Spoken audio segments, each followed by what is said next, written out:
May be seated. Our Devar Torah this morning is by a man who needs no introduction, but I will introduce him anyway. Sam Lurie, as many of you know, has been teaching us throughout the year and has been teaching me throughout the year. As our Director of Youth Engagement, Sam has been doing all sorts of teaching with our teens and our young people in our religious school, and also adults. I mean, he's taught in a variety of different settings, and we've had the great privilege of learning with Sam throughout the year. We are sad that Sam's time with us is winding down as he's preparing to start his studies at JTS as a rabbinical student, God willing, in the fall. And we're also happy for Sam and for the Jewish people because we know that with Sam's leadership, we are going to reach great heights, and we're excited to continue to learn from him in the future. Sam Lurie. Chag Sameach, everybody. So I want to tell you about an early memory of mine, which comes from when I was in first grade, before my time at Golda Ak at Schechter, at Collins Elementary School in Livingston. I was sitting with my friends in the lunchroom, all talking about what we were doing that week.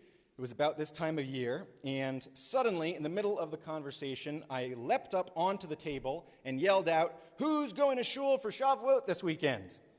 Predictably, nobody answered, and nobody knew really what I was talking about. This proved to be one of the reasons my parents later decided to send me to Schechter, to Golda Ak. I think that was the right move, so thank you. But I often think back to that time and wonder what had me so excited about this holiday. Why did I want to tell everybody about it? I think I kind of realized that my friends didn't know a lot about Shavuot, and I think maybe I wanted to spread the love. Maybe at the time I was feeling a little bad for Shavuot. As we know, Shavuot is usually considered one of the more forgotten Jewish holidays. The Torah gives Shavuot actually three names: Chag HaKatzir, which is the festival of the harvest; Chag HaBikurim, the festival of the first fruits; and Chag HaShavuot, the festival of weeks. But other than that, the Torah really gives no other explanation for the meaning of the day. As Rabbi Lucas said a couple minutes ago, there's no explanation that this is the day of the giving of the Torah. Also, unlike most of our other holidays, Shavuot has no signature mitzvot attached to it, right? Rosh Hashanah, we have the shofar, Pesach has matzah, Sukkot has Sukkot, but Shavuot, nothing really specific to the day, except for one thing. So I'm going to ask you now, what is the one specific tradition, it's not a mitzvah, but a tradition that people love to point to as unique to Shavuot? What is that one tradition? Cheesecake, dairy, right? The tradition of eating milk products on Shavuot. And I've always been fascinated with this tradition because it seems to be a weird kind of workaround way to make this day special and unique on the Jewish calendar. This tradition is not from the Torah. To my knowledge, it's not from the Talmud, so where does it come from? Why do we eat dairy today? Well, the sources are not in agreement. There's actually lots and lots of different reasons if you look into it, and they all kind of seem to contradict each other a little bit.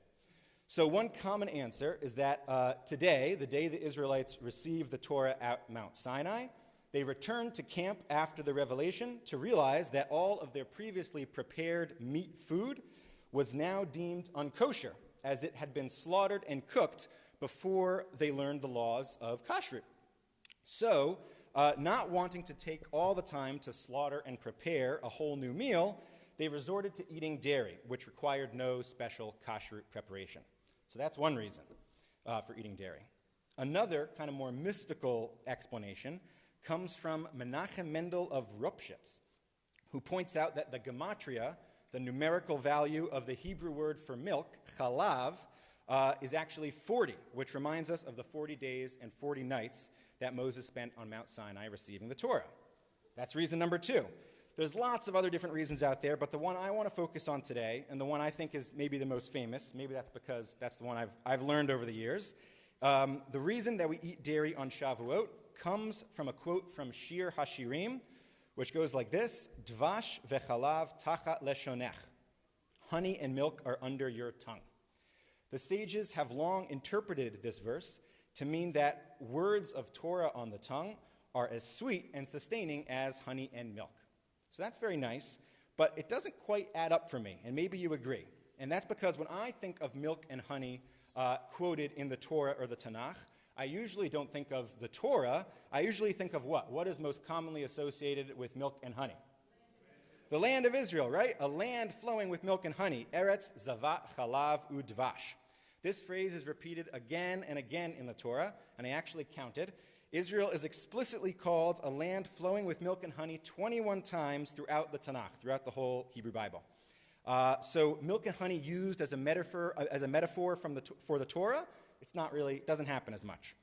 So how could this quote from Shir HaShirim be the source for eating dairy on Shavuot? Well, I think a brilliant explanation of these kind of confusing strands of tradition comes from Rabbi Jonathan Sacks in his book, Ceremony and Celebration. Here, Rabbi Sacks reminds us that, like Rabbi Lucas said, Shavuot was not originally the holiday of Matan Torah, the giving of the Torah. It was, in his words, the holiday of homecoming. Of the 3 pilgrimage festivals, and I'm now quoting Rabbi Sacks, Pesach is about the start of the journey from Egypt. Sukkot recalls the 40 years of the journey itself. And what is missing in this cycle is a festival celebrating the journey's end, the arrival at the destination. Logic would suggest that this was Shavuot. And I think this makes a lot of sense. And think about it. What do we know from the Torah? That Shavuot is Chag HaBikurim, the festival of the first fruits. It is the holiday of the land and its gifts. And not only that, but the act of harvesting produce and bringing it up to the temple marks the fulfillment of God's promise that God would bring us into a land, a beautiful homeland, a land flowing with milk and honey.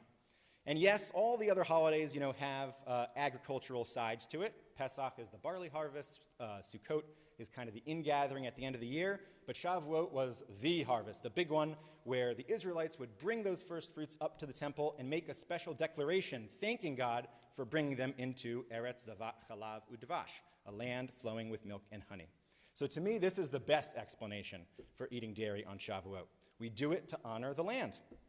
Of course, the Jewish people have not always been able to honor their homeland on Shavuot, this holiday of homecoming. For 2,000 years in exile, we had no land to harvest or enjoy, much less celebrate. So we did what Jews do.